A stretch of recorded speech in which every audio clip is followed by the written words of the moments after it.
The purpose of this video is to show you how to protect yourself from committing a type 1 error when you follow up a contingency table analysis with a follow-up series of comparisons, as I did with the adjusted standardized residuals. Now, family-wise error rate, it's a topic that I treat much more in depth in the chapter relevant to the one-way between subjects ANOVA. But I felt like I had to introduce it, or at least mention that it's possible to conduct the analysis, because it is relevant in this case as well, and by that I mean the contingency table analysis that's larger than a 2x2. I showed you in a previous video how to get the adjusted standardized residuals, and I suggested that if the standardized residual is larger than an absolute value of 1.96, you could probably declare that cell to be statistically significantly deviant from the expectation of the null hypothesis. But there is a problem with doing analyses like that without protecting yourself from committing a type 1 error, and basically that means that the p-value you get from the analysis is not as significant. It's not less than 0.05, it's actually larger than that.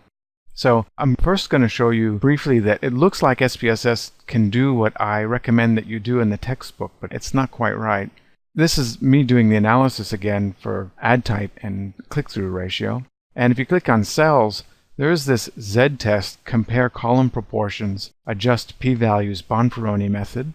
And if you click on that, you will get some additional information in SPSS relevant to these letter subscripts. So it says each subscript letter denotes a subset of click categories whose column proportions do not differ significantly from each other. So that's not really what I'm looking for in this analysis. I'm not looking for the difference between 98.1 and 1.9%. I know that's going to be statistically significant, and it's not interesting for the purposes of this study. And you could switch it around. You could switch your add type and click-through ratio variable from rows to column, and it still doesn't really give you what I want. What I want to know is this percentage, 1.9%, statistically significantly different from the expectation of the null hypothesis? And the same thing goes with this one here and this one here. And basically, because I want to look further into the data based on the results, I have to protect myself from committing a type 1 error, which is declaring that there's a significant effect when there is in fact not one. And so what I recommend in the textbook, which is actually based on the McDonald and Gardner research, is that we need to convert the adjusted z-values into chi-square values and then estimate the p-values. So let's actually get those. I don't want those. I actually want these again. And I need to input each of the z-values at least to 2 decimal places. You might go further than that to be more precise, but I'm going to actually do it 2 decimal places for the purposes of brevity.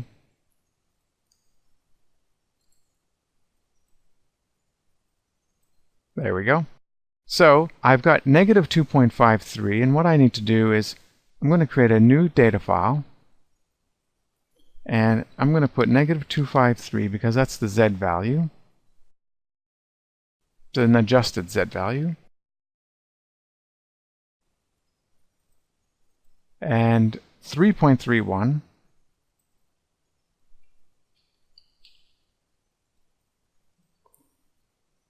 And negative 0.78. Now, for those of you who actually looked at the video that I produced in a previous chapter where I talked about the relationship between chi-square distribution and the z distribution, what I'm going to do next won't be a big surprise to you. I'm just going to say briefly that I can square these z values, and that gives me chi-square values. And it'll become clear why I need to do that in a second. I can just do chi-square like that. So z value times z value, and click OK, and that produces a column of data called chi-square. And these are chi-square values, just regular chi-square values. And I can find the p-value that is associated with each of these chi-square values by doing another transformation. P-value, and I need to find, actually it should be in here, significance. So I click on significance chi-square, and I put the quantity, which is actually the variables that I just calculated, and I put the degrees of freedom, which is equal to 1 in this case, and click OK. And I've got these p-values, which I can push out to 5 decimal places. Now these p-values are what correspond to each of the adjusted residual analyses. So this z-value of negative 2.53, it actually corresponds to a p-value of 0.011. So that is actually the significance level of that adjusted standardized residual, and this 3.31 has a p-value of 0.0093, and finally this rather small z-value, which is a chi-square of 0.61, isn't even close to 0.05 as you'd expect. So what I need to do next is I need to multiply these p-values by a value to help get a more conservative estimate of what the p-value actually would be in the context of family-wise error. And again, I know I don't talk about this very much in the chapter because I feel like it would be too much in an early chapter of the textbook. But in the future, when you do more analyses, you will run into this problem, and you can come back to this chapter and check out how to do it. So what I need to do now is I need to multiply these p-values by the number of analyses that I just conducted, which is basically 3. I've got 3 z-values, and I found a p-value for each. Well, I need to multiply each of these 3 p-values by 3. And if they're still statistically significant, then I can say that with more confidence that the adjusted residuals were in fact representations of statistical significance, and it has turned out to be the case. So even with the Bonferroni adjustment, the p-values increased from 0.01141 to 0.0342. And because this adjusted p-value is still less than 0.05, I can state that this residual of negative 2.53 is statistically significantly different from the expectation of the null hypothesis, which would be equality of percentages across all 3 add types.